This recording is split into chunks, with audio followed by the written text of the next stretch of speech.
तो अभी तक हमने इंटरनेशनल लॉ में क्या पढ़ा कि वो सेट ऑफ रूल है जो दो पर्टिकुलर कंट्री के रिलेशनशिप को गवर्न करता है, यही पढ़ा हमने। तो अब हम समझेंगे कि सोर्स क्या है, मतलब वो पर्टिकुलर इंटरनेशनल लॉ आया कहाँ से, आखिर उसकी उत्पत्ति हुई कहाँ से, उसका ओरिजिन क्या है। समझ में आया सोर्स मतलब क्या है, कि ये पर्टिकुलर इंटरनेशनल लॉ आया कहाँ से है। तो इसको हम लोग पहले कंपैरिजन करेंगे डोमेस्टिक लॉ के साथ। डोमेस्टिक लॉ में चलिए बीएनएस ले लीजिए, जो पहले आईपीसी था अब वो बीएनएस हो गया। उसकी उत्पत्ति कहाँ से हुई? पार्लियामेंट से। पार्लियामेंट में वो बनाया गया, और लोकसभा राज्यसभा फिर प्रेसिडेंट का साइन लगा तो वो पर्टिकुलर लॉ बना। तो पार्लियामेंट में ऐसा हुआ तो ये पर्टिकुलर डोमेस्टिक लॉ बन गया। ये तो ये बहुत इजीली से हम लोग को समझ में आ गया। ये मैम लेकिन पिछले ये मैम पिछली क्लास में क्या कराया था आपने? पिछले क्लास में मैंने क्या कराया था मुझे याद नहीं है एक्चुअली। मैं एक ओके। बार यहाँ यही से देख लेती हूँ नोट से।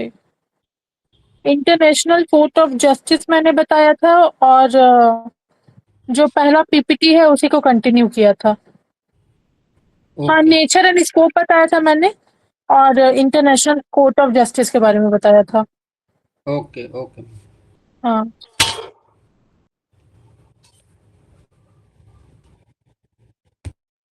ठीक है। तो अभी मैंने क्या बोला कि जैसे डोमेस्टिक लॉज होते हैं, जैसे मैंने एग्जांपल दिया बीएनएस का, भारतीय न्याय संहिता। ये पर्टिकुलर लॉ का अगर कोई पूछेगा कि ये पर्टिकुलर लॉ आया कहाँ से है, तो हम बोल सकते हैं बहुत इजीली कि इसे बनाया है पार्लियामेंट ने। लोकसभा से पास हुआ, राज्यसभा से पास हुआ, फिर प्रेसिडेंट की साइन लगी तो ये बीएनएस बन के आया। तो इसके ओरिजिन है पार्लियामेंट। लेकिन जब हम जाएंगे इंटरनेशनल लॉ की तरफ, तो जैसे मैंने आप लोगों को पहले भी बोला है, इंटरनेशनल लॉ एक वीक लॉ है, ये कोडिफाइड लॉ नहीं है, इसके सेक्शंस नहीं है। तो ये कहाँ से आया? तो इंटरनेशनल लॉ कहाँ से आया, ये जानना काफी मुश्किल है एज कंपेयर टू एक डोमेस्टिक लॉ का ओरिजिन। इंटरनेशनल लॉ का ओरिजिन थोड़ा ट्रिकी है as compare to domestic law. Origin मतलब समझ में आया, जैसे हिंदू लॉ आया है, श्रुति स्मृति, ये सब से ओरिजिनेट हुआ है। जैसे बीएनएस वगैरह पार्लियामेंट ने बन, डोमेस्टिक लॉ जितने भी है सब पार्लियामेंट द्वारा ही इनेक्ट किए गए। लेकिन जो हम मैंने बताया कि जो इंटरनेशनल लॉ है वो एक वीक लॉ है, उसमें कोडिफिकेशन नहीं है, तो यहाँ पार्लियामेंट का रोल नहीं है। तो यहाँ जो मैंने लास्ट क्लास में इंटरनेशनल कोर्ट ऑफ जस्टिस बताया था, तो ये जो इंटरनेशनल कोर्ट ऑफ जस्टिस है इसने अपना एक स्टैट्यूट बनाया। इसने अपना एक स्टैट्यूट बनाया और इसने अपने स्टैट्यूट में आर्टिकल 38 क्लॉज 1 में लिखा कि क्या क्या सोर्स है, किसके सोर्स से इस पर्टिकुलर इंटरनेशनल लॉ की उत्पत्ति हुई है, क्या क्या सोर्स है जहां से ये पर्टिकुलर इंटरनेशनल लॉ आया है। तो sources of international law exam में आएगा तो सबसे पहले लिखना है article 38 clause 1 of international court of justice statute. International court of justice statute के ही आर्टिकल 38 क्लॉज 1 में दिया हुआ है कि क्या क्या चीजों से, क्या क्या माध्यम से ये पर्टिकुलर इंटरनेशनल लॉ आया है। तो इंटरनेशनल कोर्ट ऑफ जस्टिस ने चार चीजों के बारे में जिक्र किया है। पहला है इंटरनेशनल कॉन्वेंशन, जिसे हम ट्रीटीज भी बोलते हैं। दूसरा है इंटरनेशनल कस्टम। तीसरा है जनरल प्रिंसिपल ऑफ लॉ, और चौथा है judicial decision and juristic writing. ये चारों चीज है जिससे एक इंटरनेशनल लॉ आता है, क्योंकि हमारा इंटरनेशनल लॉ का कोई एक्ट नहीं है। मैंने बताया है कि इंटरनेशनल लॉ का कोई एक्ट नहीं है, कोई सेक्शन नहीं है, कोई कोडिफिकेशन नहीं है। तो हम इंटरनेशनल लॉ को लाएंगे कहाँ से, वो आएगा कहाँ से? तो इंटरनेशनल कोर्ट ऑफ जस्टिस के स्टैट्यूट के आर्टिकल 38 क्लॉज 1 में बोला गया है कि सोर्सेस ऑफ इंटरनेशनल लॉ जो है वो है international convention, international custom, general juristic decision work. अब हम जानेंगे कि इंटरनेशनल कन्वेंशन होता क्या है। तो इंटरनेशनल कन्वेंशन को हम लोग बोलेंगे ट्रीटीज भी, इंटरनेशनल कन्वेंशन को हम लोग ट्रीटीज भी बोल सकते हैं। तो आप लोग देखते होंगे कि प्रधानमंत्री जो हमारे हैं हमेशा दूसरे दूसरे कंट्री में जाते हैं, कभी यूएसए चले जाते हैं, कभी कहीं और चले जाते हैं। तो वो घूमने नहीं जाते हैं, वो एक एग्रीमेंट साइन करने जाते हैं, एक पर्टिकुलर रिलेटेड चीजों के मैटर में वो एक एग्रीमेंट साइन करने जाते हैं कि ये पर्टिकुलर ट्रेड होगा मेरे और आपके बीच में, और हम इस पर्टिकुलर ट्रेड के लिए एक एग्रीमेंट करेंगे। वो दोनों कंट्री अगर आपस में विथ अपना अपना कॉन्सेंट के वो एग्रीमेंट साइन करते हैं तो उसी एग्रीमेंट को हम लोग बोलते हैं ट्रीटी। और ट्रीटी सिर्फ 2 कंट्री के बीच में साइन नहीं होता है, ट्रीटी बहुत सारे कंट्रीज़ के बीच में साइन होता है। इसलिए यहाँ पे लिखा है treaties are formal agreement between state. State का मतलब यहाँ क्या है? नेशन। स्टेट का मतलब यहाँ पे nation that create binding legal obligation. They may be bilateral और मल्टीलैटरल। बायलैटरल मतलब 2 कंट्री के बीच में एग्रीमेंट साइन हो रहा है तो उसे हम लोग ट्रीटी बोलते हैं। मल्टीलैटरल मतलब बहुत सारे कंट्री के बीच में एग्रीमेंट साइन हो रहा है तो उसको हम लोग मल्टीलैटरल ट्रीटी बोलते हैं। Excuse me ma'am. हाँ, मैम ये आप पीपीटी जो आज जिससे पढ़ा रही हैं आपने शेयर कर दिया क्या पहले? नहीं पहले नहीं किया है, मैं क्लास के बाद शेयर करूँगी। मैडम एडवांस में शेयर करेंगे तो थोड़ा सा हम ज़्यादा कनेक्ट कर पाएंगे क्योंकि अच्छा रुकिए, उससे पीपीटी अभी कर देती हूँ। हाँ तो थोड़ा सा। हाँ जी मैडम, हम भी देख पाएंगे, कुछ में दिख नहीं रहा है।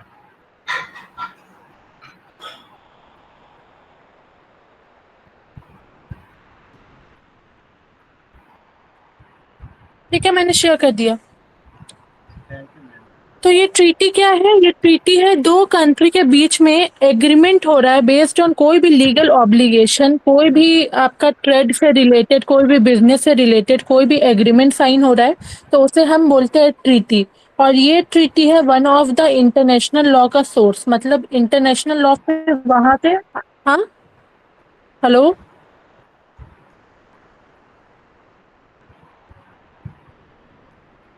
कुछ बोल रहे हैं क्या आप लोग?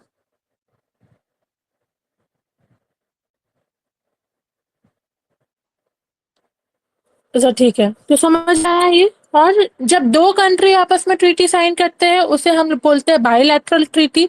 और जब 2 से ज़्यादा कंट्री आपस में ट्रीटी साइन करते हैं तो उसे हम बोलते हैं मल्टीलैटरल ट्रीटी। इसके मैंने एग्जांपल्स दिया है बहुत सारे दूसरे ट्रीटी में, जैसे ट्रीटी है यूनाइटेड नेशन चार्टर, एक ट्रीटी है जिसमें 51 फाउंडिंग कंट्री ने एग्रीमेंट साइन।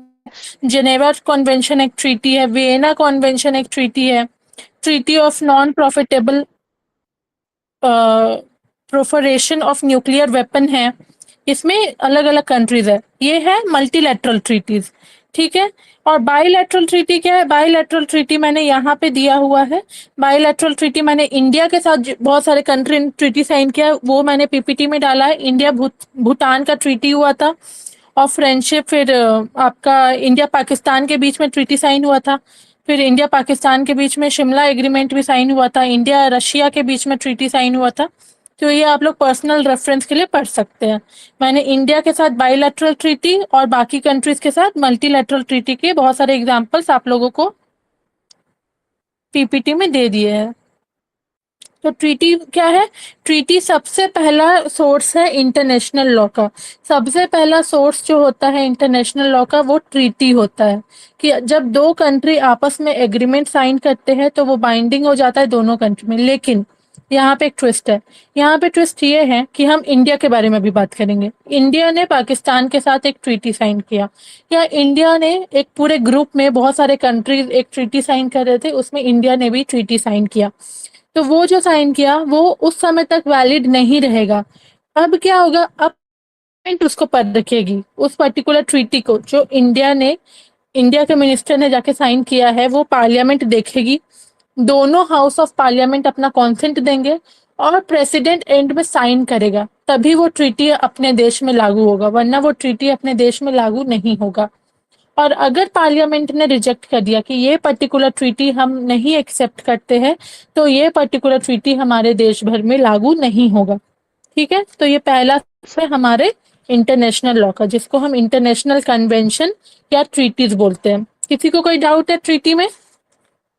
मैडम आपने बोला जैसे पीएम जाते हैं दूसरे कंट्री में ट्रीटी साइन हाँ करने के लिए, तो वहाँ पे हाँ, जैसे उन्होंने या फिर फॉरेन कोई मिनिस्टर, या फिर फॉरेन मिनिस्टर, हाँ जो सिर्फ भी है पीएम नहीं। वहाँ पे किसी हाँ भी ट्रीटी को उन्होंने वेरीफाई किया और बोल दिया हाँ हम ओके हैं, बट वो हाँ अगर यहाँ पे पास नहीं होता तो उस केस में हाँ वो तो वहीं पे जब वो यहाँ से कोई रिप्रेजेंटेटिव साइन करके आ गया वहाँ पे, तो वो तो हाँ। वैलिड हो गया ना। फिर यहाँ पे पार्लियामेंट के दोनों हाउस नहीं, में वो उसको कैसे वहां पे रिजेक्ट साइन कर किए कि वो कॉन्सेंट दिए कि मैं ये पर्टिकुलर ट्रीटी साइन करने के लिए एग्री हूँ। लेकिन दोनों कंट्री के सकते? अपने अपने लॉज एंड रेगुलेशंस है। तो दूसरे कंट्री में क्या लॉ है हम लोग को वो जानने की जरूरत नहीं है। कि यूएसए के साथ ट्रीटी साइन किया है तो यूएसए अब वो कंफर्म नहीं होता है। जो ट्रीटी मिनिस्टर ने साइन करके आया है वो ट्रीटी कंफर्म नहीं है।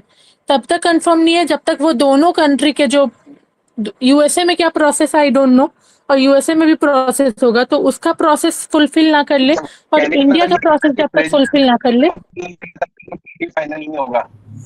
हाँ तब तक मैडम फाइनल नहीं मुझे होगा जब लग तक। रहा है युद्धवीर जी ठीक कह रहे हैं। हर क्या? एक टीटी जो है ना, एक बार टीटी हो गई, वह साइन हो गई तो लागू हो जाती नहीं, है। वहाँ पार्लियामेंट में भी आपको क्लियरेंस चाहिए, पार्लियामेंट में भी आपको आई डोंट कॉन्सेंट थिंक चाहिए। रेक्टिफिकेशन चाहिए। नहीं मैंने इसका रेक्टिफिकेशन कोई चाहिए, आई डोंट एग्जांपल है थिंक। कि कोई ट्रीटी ये मिनिस्टरों ने बाहर साइन कर दी हो और पार्लियामेंट में हाँ, पास ना हुआ हो? तो वो ये मैम ट्रीटी एक लागू बार नहीं होगा देश में। नहीं मैडम, ये मुझे ऐसा लगता नहीं है रेक्टिफिकेशन चाहिए। हाँ, तो मुझे ये ऐसा लगता है कि वो पार्लियामेंट से ही पार्लियामेंट में ले रेटिफिकेशन करेंगे। होगा ना, पार्लियामेंट से ये मैम रेटिफिकेशन होगा। होगा, शायद ले करते होंगे। ये मैम एक बार रिपीट कर दोगे क्या? ये क्या रिपीट डिस्कनेक्ट सा कर? हो गया तो था। मैडम चेक करना, ये ये अभी ले जो पढ़ाया करते आपने होंगे। 1 मिनट नहीं, का मैं पूरी कंफर्म हूँ, मैंने पूरा चेक करके ही बनाया है। मैं बता रही हूँ कि जब ट्रीटी दो कंट्री के बीच में जब ट्रीटी साइन होता है तो वो फाइनल एंड बाइंडिंग ट्रीटी नहीं होता है जब तक पार्लियामेंट का रेटिफिकेशन ना हो जाए। वो ट्रीटी फिर पार्लियामेंट में आता है, जब तक पार्लियामेंट में प्रेसिडेंट का साइन ना लग जाए तब तक वो ट्रीटी मतलब फुल बाइंडिंग है ही नहीं। वो ट्रीटी साइन किया दोनों मिनिस्टर ने, यूएसए का अपना प्रोसेस होगा, ट्रीटी साइन करने के बाद यूएसए का अपना प्रोसेस होगा विच आई डोंट नो, और हम लोग को वो जानने का जरूरत भी नहीं है। इंडिया कि एक बार ट्रीटी साइन हो गया तो वो पार्लियामेंट में जाएगा फॉर रेटिफिकेशन, और पार्लियामेंट चाहे तो उसको डिसअप्रूव भी कर सकता है कि नहीं ये ट्रीटी अपने देश के लिए ठीक नहीं है, तो हम लोग इसको ये करेंगे। मेरा स्लाइड नहीं दिख रहा है क्या? तो हम लोग इसको अप्रूव नहीं करेंगे। हेलो? तो मैडम ये जो आपने बोला कि ये वाला जो फर्स्ट कन्वेंशन है, इसको तो यही मान के चलिए ना, जो ट्रेड रिलेटेड लॉ जनरेट होता है तो वो हाँ, ट्रीटी की कैटेगरी में आएगा। जो trade related rule regulation generate होते हैं अपना पीएम या फिर अपना जो क्या जो फॉरेन ट्रेड रिलेटेड क्या होते हैं?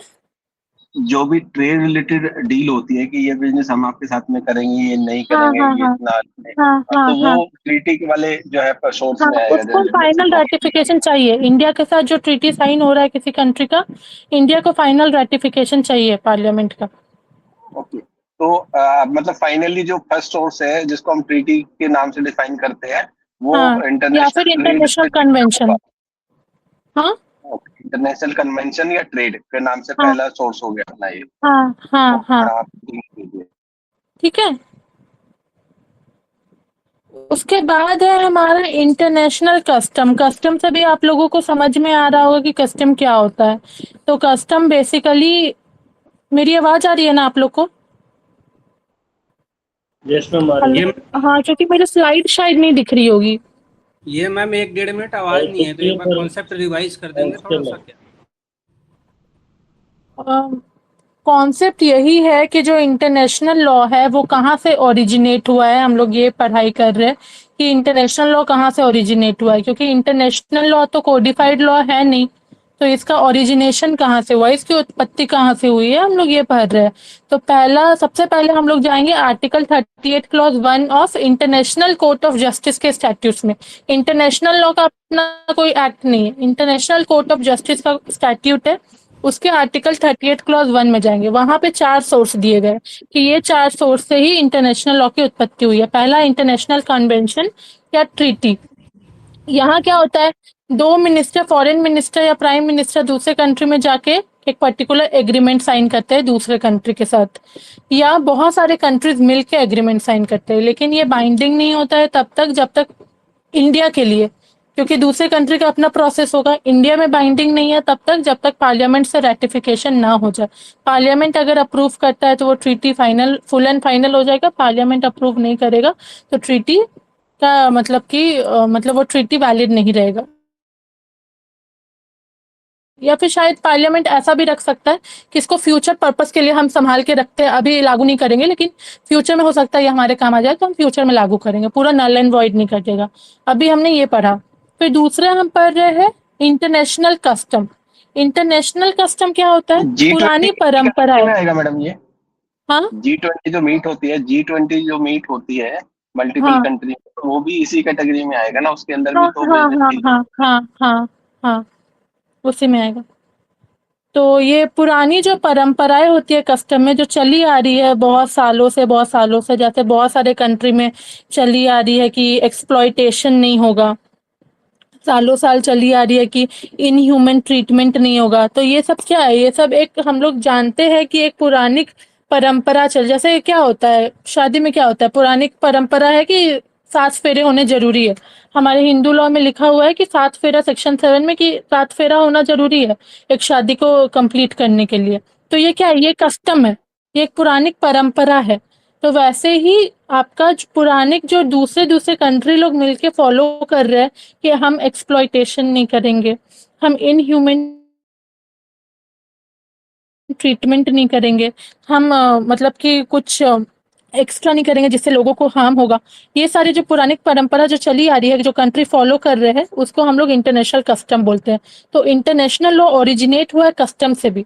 जो इंटरनेशनल लेवल में पुरानिक पहले से जमाने से जो कस्टम चली आ रही है, वो कस्टम को आज भी फॉलो किया जा रहा है, तो उसी को हम लोग बोलते हैं इंटरनेशनल लॉ। पहला हम बोल रहे थे इंटरनेशनल ट्रीटीज या कन्वेंशन, और दूसरा हम बोल रहे हैं कस्टम। कस्टम मतलब परंपरा, जो सालों साल से बिना चेंज हुए चली आ रही है, सदियों से बिना चेंज हुए यही चली आ रही है। तो ये पर्टिकुलर जो मतलब वर्क है जो अलग अलग कंट्री करते हैं, जो अपना अपना काम कर रहे हैं, एक्सप्लॉयटेशन नहीं कर रहे हैं, फिर और भी बहुत सारे एग्जाम्पल्स थे वो नहीं कर रहे, तो वहां पे कस्टम आ जाएगा। तो इसको भी हम लोग बोलेंगे इंटरनेशनल लॉ। ठीक है, ओके मैम।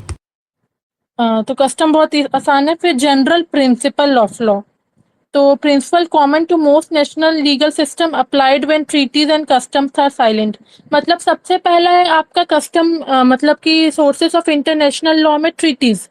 जब ट्रीटी साइलेंट हो गया, मतलब इस पर्टिकुलर मैटर से रिलेटेड कोई कन्वेंशन नहीं बना है, कोई ट्रीटी साइन नहीं हुआ है, तब हम जाएंगे कस्टम के पास कि पुरानिक तरीके से क्या परंपरा चली आ रही है इस मैटर के रिगार्डिंग। जो परंपरा चली आ रही है हम उसको फॉलो करेंगे।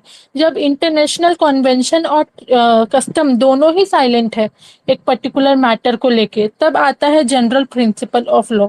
मतलब कि एक पर्टिकुलर लॉ है जो दोनों नेशन या बहुत सारे नेशन फॉलो कर रहे हैं। मतलब ऐसा क्या होता है कि हमारे देश में डिटरेंट, मतलब हमारे देश में रिट्रीब्यूटिव थ्योरी ऑफ पनिशमेंट नहीं है, मतलब आई फॉर एन आई वाला हमारे केस में नहीं है। दूसरे कंट्री में है कि आप जो जुर्म करेंगे, जैसे सऊदी अरेबिया में है कि जो चोरी करेगा उसका हाथ उसी समय काट दिया जाएगा, या फिर बहुत सारे कंट्रीज में है कि आप किसी को मर्डर करेंगे तो आपको भी सजा मर्डर का ही होगा, आप किसी के साथ कुछ भी करेंगे तो आपको सेम सजा मिलेगा, आई फॉर एन आई। लेकिन अपने कंट्री में ऐसा नहीं है।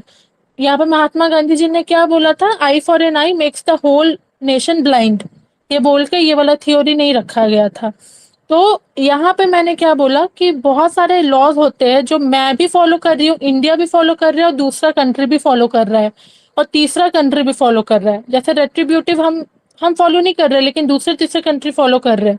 वैसे ही जैसे ऑडी अल्टरम पार्टम आप लोग पढ़े होंगे कि सबको मौका मिलेगा अपना पक्ष रखने का, कि आप किसी कोर्ट में गए हैं और आप किसी कोर्ट में जाके अपना दलील रखे, तो सामने वाला जिसके अगेंस्ट आपने केस किया है वो भी कुछ दलील रखेगा। और अगर आप मतलब कि आपने एक केस कर दिया है, आपने एक जो केस किया है वो पर्टिकुलर केस आपका बंद नहीं हुआ है, और आपने फिर से दोबारा केस, एक ए है और बी है, ए ने केस किया बी के ऊपर, अभी ये केस चल ही रहा है कोर्ट में, ए ने क्या किया फिर से केस कर दिया बी के ऊपर, जबकि वो केस पुराना वाला केस बंद ही नहीं हुआ था, उसके बाद फिर ही उस मैटर में केस कर दिया। अगर ये पर्टिकुलर चीज दो या दो से ज्यादा कंट्री फॉलो कर रहे होंगे तो इसको भी हम लोग इंटरनेशनल लॉ ही बोलेंगे। मतलब एक पर्टिकुलर लॉ जो एक से ज्यादा कंट्री जिसके साथ उस कंट्री का मैटर चल रहा है वो फॉलो कर रहे होंगे तो उसको भी हम लोग इंटरनेशनल लॉ बोलेंगे, क्योंकि सारे कंट्री का अपना अपना डोमेस्टिक लॉ होता है। हर कंट्री का अपना डोमेस्टिक लॉ दूसरे कंट्री के डोमेस्टिक लॉ से डिफरेंट होता है, लेकिन at certain point of time हमारा जो डोमेस्टिक लॉ है वो दूसरे कंट्री के डोमेस्टिक लॉ से मैच करता है। कि मेरा XYZ डोमेस्टिक लॉ है, मेरा लॉ बोलता है कि हम हियरिंग करेंगे, हम सामने वाले का दलील भी सुनेंगे, अपना दलील भी देंगे। यही सेम चीज पाकिस्तान का लॉ भी बोलता है, यही सेम चीज USA का लॉ भी बोलता है, तो ये चीज मैच हो गया। तो जनरल प्रिंसिपल ऑफ लॉ, ठीक है, जो नेशन है जिसके साथ मैटर चल रहा है, अगर वो नेशन एक ही पर्टिकुलर लॉ फॉलो करते हैं तो उसको हम लोग बोलते हैं जनरल प्रिंसिपल ऑफ लॉ, और वो भी आ जाएगा हमारे इंटरनेशनल लॉ में। ठीक है, जैसे मैंने एग्जांपल दिया है equality and justice. Her country अपने देश में इक्वालिटी रखता है, हर कंट्री में बोला गया है कि पीपल आर इक्वल। हमारे देश में भी बोला गया है, यूएसए में भी बोला गया है, रशिया में भी बोला गया है, हर कंट्री में बोला है इक्वालिटी। तो ये पर्टिकुलर चीज आ जाएगा जनरल प्रिंसिपल ऑफ लॉ। फिर रिस्पॉन्सिबिलिटी फॉर रॉन्गफुल एक्ट। कोई एक आदमी ने कुछ गलत काम किया, वो गलत काम का उस आदमी को सजा मिला, ये हर कंट्री बोलता है कि तुम कुछ गलत करोगे तो तुमको सजा मिलेगा। तो ये भी आ जाएगा जनरल प्रिंसिपल ऑफ लॉ में। मतलब जो हर कंट्री फॉलो कर रहे हैं एक लॉ, उसी को हम लोग बोलते हैं general principle of law. International convention और कस्टम जिस पर्टिकुलर मैटर पे साइलेंट रहती है, जिस पर्टिकुलर मैटर में कोई इंटरनेशनल कन्वेंशन या ट्रीटी साइन नहीं हुआ है, और जिस पर्टिकुलर मैटर में कोई पुरानिक परंपरा नहीं चल रही है, वहां पे हम लोग जाते हैं जनरल प्रिंसिपल ऑफ लॉ में। और वहां पे ये बोला जाता है कि जब एक से ज्यादा कंट्री एक ही लॉ को फॉलो कर रही है तो हम लोग उसको भी इंटरनेशनल लॉ बोलेंगे। ठीक है, अब नेक्स्ट है हमारा जुडिशियल डिसीजन। जुडिशियल डिसीजन को भी हम लोग इंटरनेशनल लॉ बोलेंगे। हम लोग ये सब क्यों पढ़ रहे हैं? हम लोग ये सब इसीलिए पढ़ रहे हैं क्योंकि इंटरनेशनल लॉ का अपना कोई एक्ट नहीं है। इंटरनेशनल लॉ अपना कोई मतलब कि पार्लियामेंट से ओरिजिनेट नहीं हुआ है कि ये पार्लियामेंट से है, ओरिजिनेट हुआ है और ये एक लॉ बन गया। ये एक वीक लॉ है, तो हम लोग इंटरनेशनल लॉ को यहाँ से डिराइव करते हैं कि इंटरनेशनल लॉ यहाँ से डिराइव हुआ है, यहाँ से इंटरनेशनल लॉ को उत्पत्ति हुआ है। ठीक है, तो जुडिशियल डिसीजन कुछ आ रहा है तो उससे इंटरनेशनल लॉ का उत्पत्ति हो गया। तो जुडिशियल डिसीजन मतलब समझ लीजिए, इंडिया है और पाकिस्तान है। इंडिया और पाकिस्तान के बीच में रिवर को लेकर डिस्प्यूट चल रहा है, कोर्ट में केस हो रहा है। और वही on the other hand India और नेपाल का भी रिवर को लेकर डिस्प्यूट चल रहा है। इंडिया और पाकिस्तान का भी यहाँ चल रहा है और इंडिया और नेपाल का भी डिस्प्यूट चल रहा है सेम मैटर में, रिवर को लेके। तो इंडिया पाकिस्तान के डिस्प्यूट में इंडिया जीत गया। ठीक है, मैंने आपको बताया ये डिस्प्यूट कहाँ होगा, इंटरनेशनल कोर्ट ऑफ जस्टिस में होगा, जो कहाँ है, हॉग नीदरलैंड में। ठीक है, तो इस मैटर में क्या होगा, इंडिया जीत गया। इंडिया जो जीता वो पाकिस्तान से जीता है। यहाँ पे हम लोग इस पर्टिकुलर चीज को प्रेसिडेंट नहीं लेंगे कि वो नेपाल से भी जीत गया। नेपाल के लिए उसको अलग से केस करना पड़ेगा, उसको अलग से अपना एविडेंस देना पड़ेगा, उसको अलग से अपना सारा दलील देना पड़ेगा। यहाँ पे प्रेसिडेंट सेट नहीं होता है। तो डिसीजन मतलब क्या होता है, एक डिसीजन आ गया, एक इंटरनेशनल कोर्ट ऑफ जस्टिस का एक डिसीजन आ गया, तो वो डिसीजन फॉलो करना होगा दोनों कंट्री को। लेकिन कहीं भी ये नहीं लिखा है कि वो डिसीजन प्रेसिडेंट बन जाएगा दूसरे केस के लिए। हो सकता है इन फ्यूचर ऐसा कुछ हो, लेकिन हम लोग ऐसा नहीं कर सकते कि इंडिया और पाकिस्तान इन दोनों में इंडिया जीता है रिवर को लेके, तो इंडिया का किसी भी दूसरे कंट्री के साथ रिवर के साथ केस हो रहा है तो इंडिया ही हर जगह जीतेगा, ऐसा नहीं होगा। तो इंटरनेशनल लॉ बोलता है कि जो डिसीजन होगा, जुडिशियल डिसीजन होगा, वो इंटरनेशनल लॉ तो बन जाएगा, लेकिन वो प्रेसिडेंट सेट नहीं कर सकता। ठीक है, जैसे हमारा एक मैंने केस पहले भी बोला था, सोर्स ऑफ लॉ कैसे हुआ? जब ये प्रेसिडेंट बनेगा ही नहीं तो सोर्स ऑफ लॉ कैसे हुआ? प्रेसिडेंट एज इन मैंने बोला ना, जैसे हम लोग फ्यूचर में कर सकते हैं, हम लोग फ्यूचर में इसको रेफर कर सकते हैं, हम इनको इस पर्टिकुलर केस को फ्यूचर में रेफर कर सकते थे कि ये फैक्ट हुआ था, ये पर्टिकुलर दलील हुआ था, इस पर्टिकुलर चीज को हम लोग फ्यूचर में मतलब बात करके प्रेसिडेंट सेट कर सकते हैं। लेकिन हम लोग ये नहीं कर सकते कि इंडिया एक पर्टिकुलर केस में जीता है तो हर जगह इंडिया ही जीतेगा, क्योंकि यहाँ पे तो जैसे हम क्या करते हैं, हम इंडिया में ही क्या बोलते हैं, दो पर्टिकुलर पर्सन के बीच में हम केस करते हैं, तो वो पर्टिकुलर पर्सन का तो केस खत्म हो गया, फिर दूसरा केस स्टार्ट हुआ। लेकिन अगर ऐसा केस हो गया कि इंडिया और पाकिस्तान का केस चल रहा है और इंडिया और नेपाल का भी केस चल रहा है, तो हम फ्यूचर में कोई केस आया, इसी टाइप का मैटर आया, और जहां पे मैटर में ये पर्टिकुलर चीज लिखा हुआ है कि ये सारे दलील हुए थे और ये सारे एविडेंस कलेक्ट किए गए थे, ये सारे आर्ग्यूमेंट हुए थे, ये सारे इश्यूज रेज हुए थे, उसमें हम प्रेसिडेंट सेट कर रहे हैं जो मैंने बोला।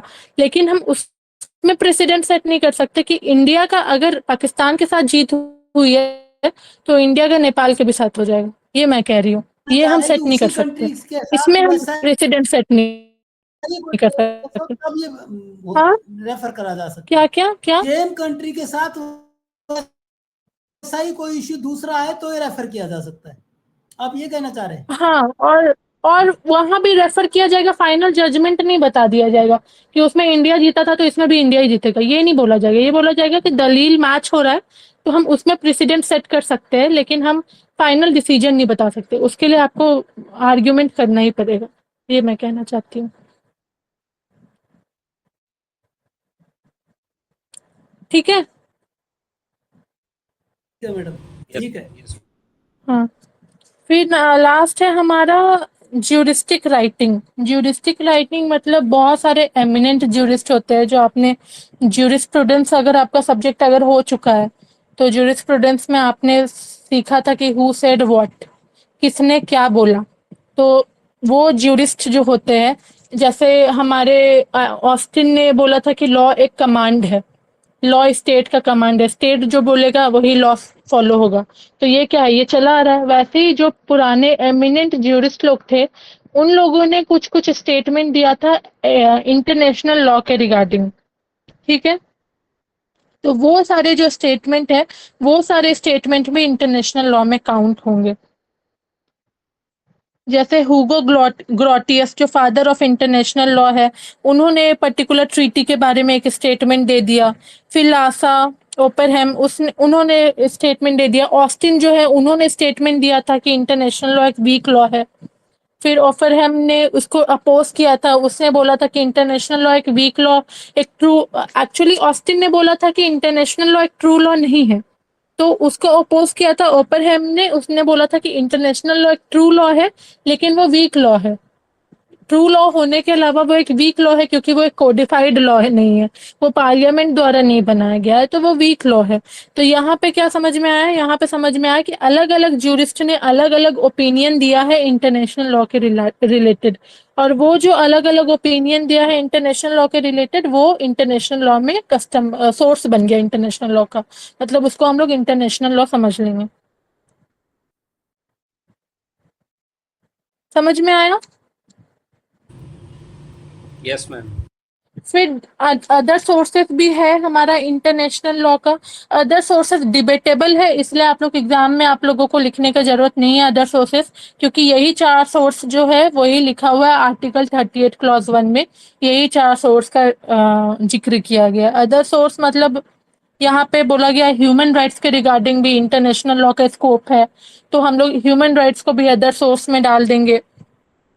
कोड ऑफ कंडक्ट जो गाइडलाइन फॉलो करता है इंटरनेशनल लॉ, उसको भी अदर सोर्स में डाल देंगे। लेकिन ये सब डिबेटेबल टॉपिक है, मतलब अभी इसमें कंफर्मेशन नहीं हुआ है कि ये सोर्स में आएगा कि नहीं, मतलब ये टॉपिक डिबेट में चल रहा है कि human rights, universal declaration of human rights को हम लोग सोर्स में लाएंगे कि नहीं, तो ये लिखने का वैसा कोई नीड नहीं है। फिर हमारा हायरार्की ऑफ सोर्सेस क्या है? हायरार्की ऑफ सोर्सेस है no strict hierarchy exist among source under article 38। इसका क्या मतलब है? इसका मतलब ये है कि हमारा जो इंटरनेशनल कोर्ट ऑफ जस्टिस है उसका कोई हायरार्की नहीं है। मुझे ऑफलाइन क्लास में भी एक किसी ने पूछा था, मैं नाम भूल रही हूँ, कि इंटरनेशनल कोर्ट ऑफ जस्टिस का हायरार्की बताइएगा, तो इसका कोई हायरार्की नहीं है। ये बस हॉग नेदरलैंड में सिचुएटेड है, ये एक लौता है, यहीं पे अलग अलग कंट्री के जजेस आते हैं और अलग अलग कंट्री के जजेस आके अपना डिसीजन देते हैं, कोई बायसनेस नहीं होता, कोई डोमेस्टिक लॉ नहीं चलता है। और जैसे हमारे देश में सुप्रीम कोर्ट, नीचे हाई कोर्ट, नीचे सबऑर्डिनेट कोर्ट्स, ट्राइब्यूनल्स, ऐसा होता है, यहाँ पे ऐसा कुछ नहीं है, तो यहाँ पे कोई हायरार्की नहीं होगा।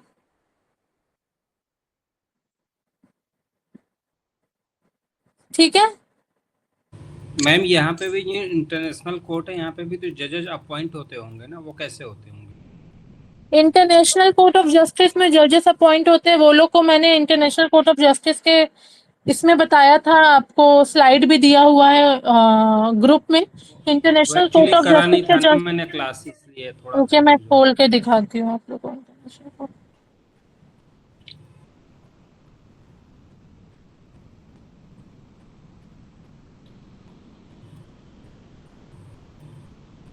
देखिए आप लोग को दिख रहा है स्लाइड?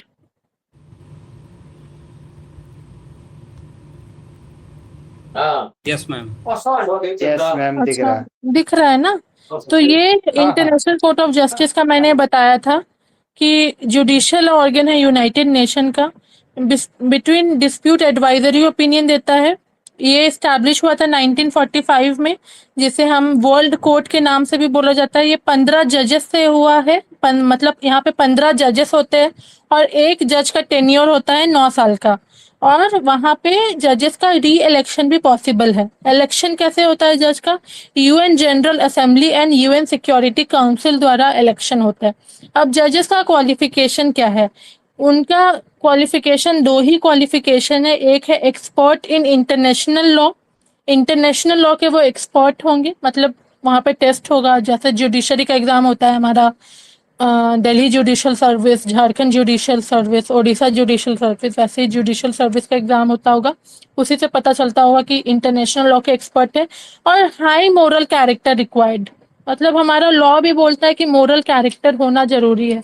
जैसे कि निर्भया केस ही था, निर्भया केस में जो निर्भया के अगेंस्ट में जो एडवोकेट थे, उनका मोरल कैरेक्टर पे बहुत डिबेटेबल टॉपिक था कि आप एक एडवोकेट है लेकिन आप अपना मोरल वैल्यू नहीं भूल सकते कि आपका मोरल वैल्यू क्या कह रहा है। ये आप फ्यूचर में आप बार काउंसिल में इनरोलमेंट कराएंगे तो मोरल वैल्यू पे आपको एक बुक भी मिलेगा आपको वहां से, बार काउंसिल से, कि मोरल वैल्यू बहुत इंपॉर्टेंट होता है एक एडवोकेट या एक जज के लिए।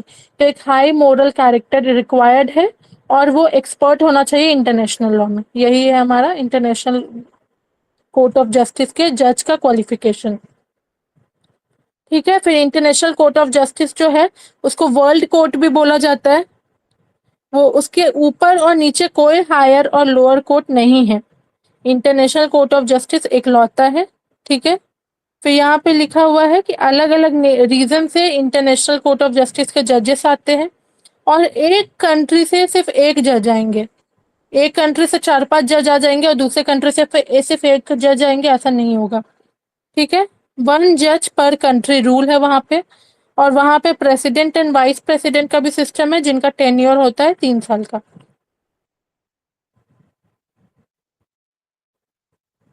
ठीक है,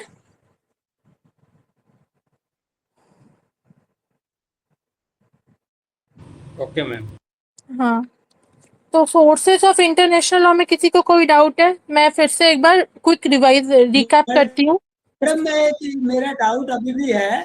हाँ जो आप रेक्टिफिकेशन का कह रही है ना, हाँ इसको आप प्लीज एक बार चेक करिए। मैं आपको एग्जांपल देता हूँ। हाँ जो हमारी इंटरनेशनल से फ्लाइट चलती है ना, हाँ। उसमें उसमें हमें राइट्स देते हैं एक दूसरी कंट्री को। अच्छा, वो टीटी के में होता है, उसमें कोई रेक्टिफिकेशन नहीं होता। ट्रेड में भी हम काफी ट्रेड ऐसे हैं जो उसमें रेक्टिफिकेशन होता है, उसमें नहीं रेक्टिफिकेशन होता। तो एक बार प्लीज चेक कीजिए। ठीक है ठीक है हो सकता है ठीक है। कुछ मैं एक कैटेगरी में बार, रेक्टिफिकेशन होता होगा, कुछ में नहीं होता। मैं जहाँ से मैंने पढ़ा था वहां पे रेटिफिकेशन लिखा हुआ था, तो मैं एक बार नहीं चेक भी लिखा कर लूंगी। होगा, मैं आपको प्रैक्टिकल हो बता रहा सकता हूँ। है कि उस रेटिफिकेशन का कुछ एक्सेप्शन हो जो आपने पढ़ा है। नहीं, ये हाँ यही कह रहा हूँ, कैटेगरी होगा, कुछ में होगा कुछ में हाँ, नहीं होगा, कुछ इस तरह कैटेगरी होगा। होगी जो मैं डिटेल में आप लोगों को नेक्स्ट क्लास में बता दूंगी। ठीक है, ठीक मैम ऐसा ठीक। भी तो हो सकता है कि जो भी डील साइन साइन करने जा रहे हो तो अब हाँ प्रधानमंत्री को इतना तो टाइम कि वो घंटों पूरा डिटेल में करे, उसका जो भी हाँ डॉक्यूमेंटेशन पहले यहाँ पे आता हो, फिर उस पर कमेटी हाँ बैठ कर डिसीजन लेते हो, हाँ, प्रधानमंत्री ये को होने का करना पॉसिबिलिटी है, ये होने का पॉसिबिलिटी है, ये सही बात है, फाइनल डील हो गए, ये होने का पॉसिबिलिटी है। फाइनल साइन करना है नहीं करना, और ये टर्म्स कंडीशन मैच हो रही है उसमें या नहीं हो रही। ठीक है, मैं फिर से एक बार ये इंटरनेशनल कन्वेंशन का देख लूंगी, रेटिफिकेशन वाला पार्ट। आप लोग भी सही ही बोल रहे हैं, तो मैं देख लूंगी। हो सकता है अब दोनों का ही पॉइंट सही है, तो मैं एक बार फिर से एक बार देख के आप लोगों को बता दूंगी। ठीक है, ओके मैडम। ओके। तो सोर्सेस में और तो किसी को कोई डाउट नहीं होगा, सोर्सेस ऑफ इंटरनेशनल लॉ में? तो मैं क्विक रिवाइज करती हूँ। सोर्सेस ऑफ इंटरनेशनल लॉ हम क्यों पढ़ रहे हैं? हम इसलिए पढ़ रहे हैं कि इंटरनेशनल लॉ की उत्पत्ति कहाँ से हुई है, इंटरनेशनल लॉ आखिर आया कहाँ से, इसलिए हम सोर्सेस ऑफ इंटरनेशनल लॉ पढ़ रहे हैं। इंटरनेशनल लॉ एक कोडिफाइड लॉ नहीं है। जैसे कोई भी कोडिफाइड डोमेस्टिक लॉ होते हैं, वो इंटरनेशनल जो वो पार्लियामेंट से आते हैं, तो उसकी उत्पत्ति पार्लियामेंट से होती है। लेकिन क्योंकि इंटरनेशनल लॉ एक कोडिफाइड लॉ नहीं, एक वीक लॉ है जो मोरल कैरेक्टर पे बेस्ड है, इसीलिए इंटरनेशनल लॉ का हम लोगों को ये पढ़ना होगा sources international court of justice statute के द्वारा। उसके आर्टिकल 38 क्लॉज 1 में 4 सोर्सेस दिया है। एक है इंटरनेशनल ट्रीटीज, दूसरा है इंटरनेशनल कस्टम, तीसरा है जनरल प्रिंसिपल ऑफ लॉ, चौथा है judicial decision and juristic work. International convention और ट्रीटी मतलब दो कंट्री आपस में मिलकर कोई भी पर्टिकुलर मैटर से रिलेटेड एग्रीमेंट साइन कर रहे हैं तो वो ट्रीटी बन जाता है। यहाँ सिर्फ दो कंट्री सीमित नहीं है, यहाँ बहुत सारे कंट्री आपस में एग्रीमेंट साइन कर सकते हैं, मेनी कंट्रीज भी कर सकते हैं। तो या तो दो कंट्री जब करेंगे तो उसको हम लोग बाईलैटरल ट्रीटी बोलेंगे, और जब मेनी कंट्रीज करेंगे तो उसे हम मल्टीलैटरल ट्रीटी बोलेंगे। जिसका मैंने दो कंट्री का ट्रीटी और मल्टीलैटरल ट्रीटी का एग्जाम्पल और दो स्लाइड में दे दिया है आप लोगों के रेफरेंस के लिए। दूसरा है इंटरनेशनल कस्टम। जब इंटरनेशनल ट्रीटी एक पर्टिकुलर मैटर में अवेलेबल नहीं है तो हम इंटरनेशनल कस्टम के बारे में जाएंगे। मतलब पुराने साल से क्या परंपरा चल रही है इस मैटर में, जो परंपरा चल रही है हम भी उसी को फॉलो करेंगे। जब इंटरनेशनल कस्टम और इंटरनेशनल ट्रीटी दोनों ही साइलेंट रहेंगे तो हम जनरल प्रिंसिपल्स ऑफ लॉ में जाएंगे। जनरल प्रिंसिपल ऑफ लॉ क्या बोलती है? जनरल प्रिंसिपल ऑफ लॉ ये बोलती है कि जब दो कंट्री या दो से ज्यादा कंट्री अपने अपने कंट्री में एक ही चीज फॉलो कर रहे हैं, अपने अपने डोमेस्टिक लॉ में एक ही चीज फॉलो कर रहे हैं, मतलब इक्वालिटी मिलेगा। ये इंडिया भी बोलता है, ये पाकिस्तान भी बोलता है, यूएसए भी बोलता है, यूएसएसआर भी बोलता है। तो इस पर्टिकुलर चीज को हम लोग इंटरनेशनल लॉ में ही समझेंगे। फिर आया जुडिशियल डिसीजन। जब एक पर्टिकुलर मैटर में कोर्ट में केस हुआ तो उस पर्टिकुलर केस का प्रेसिडेंट सेट हुआ, तो वो प्रेसिडेंट इस मैटर में सेट नहीं हुआ कि इंडिया जीता है तो हर बार इंडिया ही जीतेगा। इस मैटर में प्रेसिडेंट सेट नहीं हुआ, चाहे वो रिवर के लिए एक ही मैटर के लिए केस चल रहा है, पाकिस्तान के साथ भी या नेपाल के साथ भी। अगर पाकिस्तान के साथ जीत गया तो ये मैटर हम लोग नहीं समझेंगे कि वो नेपाल के साथ भी जीत गए। लेकिन जो दलीलें हुई, जो आर्ग्यूमेंट हुई, जो इश्यूज हुई, जो हमारा फैक्ट्स हुआ, वो सबको हम फ्यूचर में रेफर कर सकते हैं, जैसे हम प्रेसिडेंट में रेफर करते हैं। ज्यूरिस्टिक राइटिंग में मैंने क्या बोला, जो हमारे पुराने एमिनेंट ज्यूरिस्ट है, जैसे ऑस्टिन जो फादर ऑफ इंटरनेशनल लॉ है, हुगो ग्रोटियस, ये लोगों ने इंटरनेशनल लॉ के रिगार्डिंग बहुत सारे ओपिनियन दिए, बहुत सारी टिप्पणी दी है। बहुत सारे ओपिनियन को बहुत सारे लोग में क्रिटिसाइज किया है, बहुत सारे ओपिनियन को बहुत सारे लोग ने फेवर किया है। तो ये पर्टिकुलर चीज हो जाएगा हमारा ज्यूरिस्टिक राइटिंग, इसको भी हम लोग सोर्स बोलेंगे। फिर नेक्स्ट है अदर सोर्स, जो डिबेटेबल टॉपिक है, मतलब ये अभी डिबेट में चल रहा है, जैसे यूडीएचआर को भी हम इंटरनेशनल लॉ का सोर्स बनाना चाहते हैं, लेकिन ये डिबेटेबल है कि ये बनेगा कि नहीं बनेगा। तो अभी वही 4 मेन सोर्स है इंटरनेशनल लॉ के। फिर हायरार्की ऑफ सोर्सेस मैंने बताया, कोई हायरार्की नहीं है, क्योंकि इंटरनेशनल कोर्ट ऑफ जस्टिस का कोई हायरार्की नहीं है, वो एक लौता है जो हॉग नीदरलैंड में सिचुएटेड है। ठीक है, यस मैम। ठीक है। तो बस आपका पार्लियामेंट से रेटिफिकेशन वाला मैटर मैं नेक्स्ट क्लास में बताऊंगी, और नेक्स्ट यूनिट से मैं फिर स्टार्ट करूंगी। नेक्स्ट यूनिट क्या कराओगे मैम? नेक्स्ट यूनिट मैंने देखा नहीं है, देखना पड़ेगा आपका।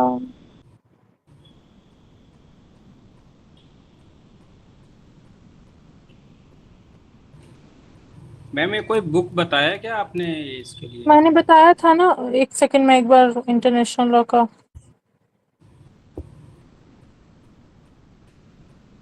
मैंने ये वाला बुक बताया था, Agarwal H O public international law human rights. आप ये सारी बुक्स में से कुछ भी ले सकते हैं, और आपको लेने का कोई जरूरत नहीं है, आप वहां से क्या नाम है, लाइब्रेरी से इशू करवा सकते हैं। मैम उसके लिए कॉलेज जाना पड़ेगा ना?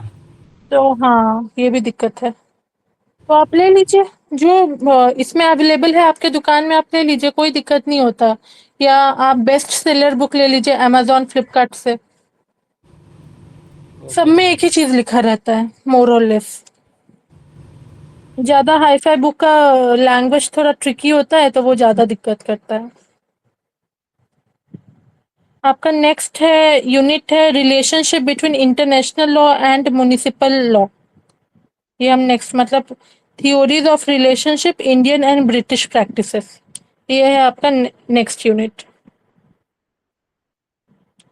हमारा इंटरनेशनल लॉ ठीक चल रहा है, ठीक ट्रैक पे है। टीपी थोड़ा स्लो चल रहा है, तो हम टीपी को भी थोड़ा सा हम लोग स्पीड में कंप्लीट करेंगे क्योंकि क्लासेस कम है हमारे पास। Okay ma'am. ठीक ठीक है, फिर आज की क्लास खत्म करते हैं यहीं पे। किसी को कोई डाउट है तो पूछिए, बताती हूँ।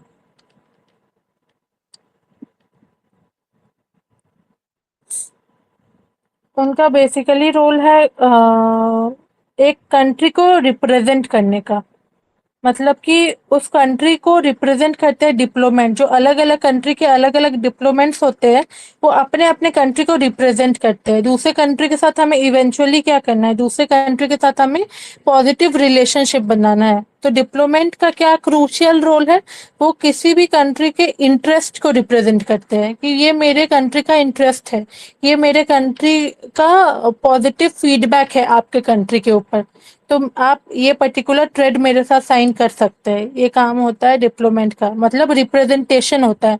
और काम हो सकता है प्रोटेक्शन, मतलब हमारे कंट्री का जो इंटरेस्ट है उस पर्टिकुलर चीज को सेफगार्ड करते हैं डिप्लोमेट्स। ठीक है, फिर नेगोशिएशन करते हैं डिप्लोमेट्स कि दो कंट्री है, दोनों कंट्री का आपस में ये चल रहा है, ट्रेड चल रहा है, तो उसमें भी तो नेगोशिएशन का बात आएगा ही। तो नेगोशिएट भी करते हैं डिप्लोमेट्स, और फिर वही यही सब रिलेशन रखते हैं, इंटरनेशनल लॉ से रिलेटेड काम करते हैं, यही सब करते हैं डिप्लोमेट्स। मैम इसमें इंटरनेशनल ट्रीटी का क्वेश्चन आएगा, formation and type of treaties, वो कवर कैसे करेंगे आप? क्या 2023 में आया है क्वेश्चन, डिफाइन हाँ। International treaty and discuss the different stage for formation and concluding a treaty and termination of international treaties. तो ये कहाँ मिलेगा? डिफाइन इंटरनेशनल 20 ट्रीटी, नंबर का।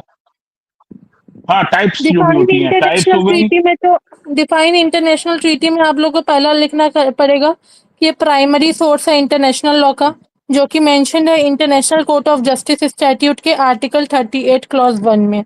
ये क्या है, दो कंट्री के बीच में ये है हमारा एग्रीमेंट साइन होता है, वो एग्रीमेंट ट्रीटी बन जाता है। जब दो कंट्री के बीच में साइन होता है तो इस पर्टिकुलर चीज को बायलैटरल ट्रीटी बोलते हैं। जब मेनी कंट्रीज के बीच में साइन होता है तो उसको, और मैंने जो स्टेज आप ऑफ लोगों ट्रीटी को फॉर्मेशन, क्या जैसे स्टेज में फॉर्मेशन होती है और 20 नंबर का, और इंटरनेशनल ट्रीटी हाँ, तो वही मैं उसमें आप रेटिफिकेशन वाला पॉइंट भी डालेंगे, फॉर्मेशन में आप रेटिफिकेशन वाला पॉइंट भी डालेंगे, जो मैं नेक्स्ट क्लास में क्लियर करके बताऊंगी। क्योंकि रेटिफिकेशन वाले पॉइंट में डाउट है ना, तो रेटिफिकेशन वाला पॉइंट भी डालेंगे। फिर इंटरनेशनल लॉ का, इंटरनेशनल ट्रीटी का एग्जांपल्स डालेंगे आप। वो इंडिया के कंटेक्स्ट में जनरलाइज ट्रीटी है, किसी और देश आपका के बीच आवाज में भी इको कर रहा है। हेलो, जो ट्रीटी आपका आवाज टर्मिनेशन क्लियर नहीं आ रहा। और टाइप ऑफ ट्रीटीज, ये 20 नंबर का क्वेश्चन है, टाइप्स ऑफ 2023 में आया ट्रीटी है। में bilateral treaty, multilateral treaty. Types of treaty में आप डालेंगे बायलैटरल ट्रीटी और मल्टीलैटरल ट्रीटी। 20 मार्क्स से क्वेश्चन को आपको बढ़ाना है, उसमें आप केस लॉ डालिए। उसके अलावा बायलैटरल ट्रीटी और मल्टीलैटरल ट्रीटी का मैंने बहुत सारे एग्जांपल 2 स्लाइड में दिया आप लोगों को, आप वो डालिए। उसके अलावा रेटिफिकेशन, फॉर्मेशन ऑफ ट्रीटी में आपको रेटिफिकेशन वाला पॉइंट भी डालना होगा, तो वो मैं क्लियर करके नेक्स्ट क्लास में बताऊंगी। ये सब डालेंगे तो आपका 20 मार्क्स का क्वेश्चन क्लियर हो जाएगा। मैम उसको मतलब फॉर्मेट डालिएगा। आपकी आवाज क्लियर नहीं है शरद। हेलो, ये बस मुझे क्लियर नहीं आ रही है या सबको क्लियर नहीं आ रही है? सबको नहीं आ रही है मैडम क्लियर। हमें भी नहीं आ रही मैडम। हाँ, वही थोड़ा नेटवर्क इशू है। आप मैसेज करके कितनी लिख आ रही लीजिए, है? मैं देख लूंगी। मेरी भी नहीं जा रही है, आपकी? हेलो, हाँ, अपनी वाईफाई प्रॉब्लम है हमारे यहाँ, तो इसलिए आपकी पीपीटी में तो बुलेट पॉइंट्स हैं 2-3। हाँ, तो आप लोग को स्टडी मटेरियल गया होगा ना 3rd सेमेस्टर को, तो इसमें लिखने ही पड़ेंगे 20 नंबर में। हाँ, आप लोगों को मेल में स्टडी मटेरियल भी गया होगा एक। तो ट्रीटी का 20 मार्क्स का क्वेश्चन आया था ना क्या? किसको क्या पढ़िएगा? बोल रहे हैं सॉरी मेरे आप बोल रहे थे नोट्स के अलावा किसको आपका पढ़ना है? आपको मेल गया होगा आप सबको थर्ड हाँ जी। सेमेस्टर का स्टडी मटेरियल कॉलेज से। Explain various kinds of treaties ये दिया है इसमें। हाँ डेफिनेशन इसने जो है प्रोफेसर स्वार्ट्स कुछ वो दे रखा है, क्लैरिफाइंग द इंटरनेशनल। फिर जो है कि अग्निहोत्री का कुछ वो दिया है कि अग्निहोत्री एंड अदर्स, उसमें वो करके ये एक पेज से ज्यादा नहीं है। अच्छा, वो नोट्स में तो आप लोग को मतलब कि आंसर बनाने के लिए इसमें रट्टा थोड़ी मारना है, आप लोग को समझना है, समझ के अपने वर्ड्स में आंसर लिखना है।